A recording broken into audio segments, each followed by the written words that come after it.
Good evening student. आज unit first chapter first हम बात करेंगे। In order to understand the various phases of the development it is the independence to first look at the state of India economics period to the country of independence. हम मुख्य point की बात करेंगे जो हमारा डेवलपमेंट था।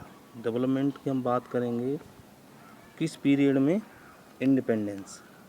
तो सबसे पहले हम बात करेंगे low level of the economics development under the colony rules, यानी जो कॉलोनी रूल के अनुसार ही हमारा डेवलपमेंट क्या था। बिफोर द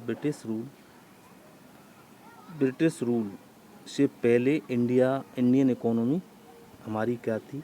तो मुख्य इम्पोर्टेंट पॉइंट था हमारा प्रॉस्पर्स यानी समृद्धि, इंडिपेंडेंस, सेल्फ रिलायंस।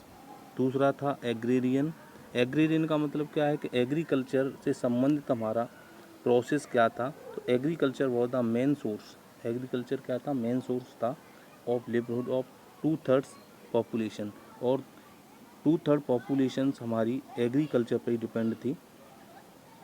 तीसरा पॉइंट है वेल नोन हैंडीक्राफ्ट इंडस्ट्रीज। यहाँ पर क्या हैंडीक्राफ्ट इंडस्ट्री, कॉटन, सिल्क और प्रीसियस स्टोन एक्ट। इस हैंडीक्राफ्ट इंडस्ट्री थी जिससे क्या थे, हाथ के कपड़े बुनते थे। हाथ के कपड़े का प्रोसेस चलता था, हाथ के द्वारा कॉटन, सिल्क वगैरह के जो टोटल कपड़े जो बुनना था वो हाथों से ही बुनना था। तो वो हमारा होता है आपकी हैंडीक्राफ्ट ड्यूरिंग। अब हम बात करेंगे, ये तो हमारी बात रही ब्रिटिश से पहले, और अब हम क्या है कि ब्रिटिश के अंतर्गत थे, तब हमारा ब्रिटिश रूल के अनुसार ही हमारी इकोनॉमिक्स की कंडीशन क्या थी। तो सबसे पहले फर्स्ट पॉइंट पे हम बात करेंगे कि economics policy of the colonials government. जो इकोनॉमिक्स पॉलिसी कौन बना रहा था, ब्रिटिश बना रहा था। और ब्रिटिश पॉलिसी बना रहा था और वही इसके रूल और रेगुलेशन अपने ही चालू कर रहा था।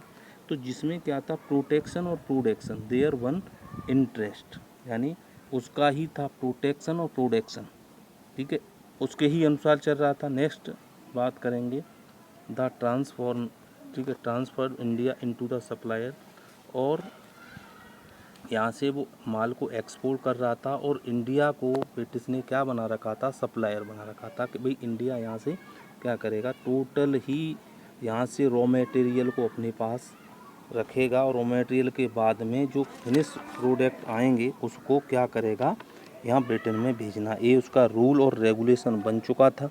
तो हम बात करेंगे कि एक जो रूलर्स है उसने क्या था, कॉलोनी बना रखी थी, और जितनी कॉलोनी बना रखी थी उन कॉलोनियों से वो क्या करता था, व्यापार करता था। एक्सपोर्ट यहाँ से करता था, एक्सपोर्ट करने के बाद में वहाँ से फिनिश गुड कन्वर्ट करके यहाँ इंडिया के लिए भेज देता था। ये उसके शासन में ब्रिटिश रूल के अंतर्गत ये हमारी इकोनॉमिक्स की कंडीशन थी। नेक्स्ट हम बात करेंगे the economics condition of the nation can be जज बाय द नेशनल और पर कैपिटल का। अगर हमको इकोनॉमिक्स कंडीशन को जज करना है तो हमें क्या निकालना होगा, नेशनल इनकम और पर कैपिटल इनकम को, कि वो हमको देखना होगा। नेक्स्ट पॉइंट फर्स्ट में हम बात करते हैं no secure attempt made by British government to estimate them, यानी ब्रिटिश गवर्नमेंट ने कोई भी इनकम का एस्टीमेट नहीं बनाया, क्योंकि उस समय उनका कोई एस्टीमेट ही नहीं था। किंतु हमारी नेक्स्ट में इंडिविजुअल अटेम्प्ट बाई, कुछ प्रयास किए गए बाई दादा भाई नारोजी, विलियम डिग्बी, फ्रेंडले और BKRB रॉ के द्वारा नेशनल इनकम को मेजरमेंट करने के लिए बहुत सारे प्रयत्न किए गए। सबसे पहले हम बात करेंगे भी नेशनल इनकम को हम कैसे हाईलाइट करते हैं, नेशनल इनकम को मेजरमेंट कैसे करते हैं, उस मेजरमेंट करने वाला कौन है। तो हम बात करते हैं CSO, ठीक है, सेंट्रल स्टैटिस्टिकल ऑर्गेनाइजेशन। एक ऐसा संस्थान है जो कि क्या जो नेशनल इनकम को आपको क्या करता है, हाईलाइट करता है और नेशनल इनकम को निकालता है। नेक्स्ट हम बात करेंगे तो इसमें सबसे ज़्यादा जो निकल के आई नेशनल इनकम, तो सबसे बड़ा रोल और योगदान रहा BKRB रॉ का। However all the estimate produce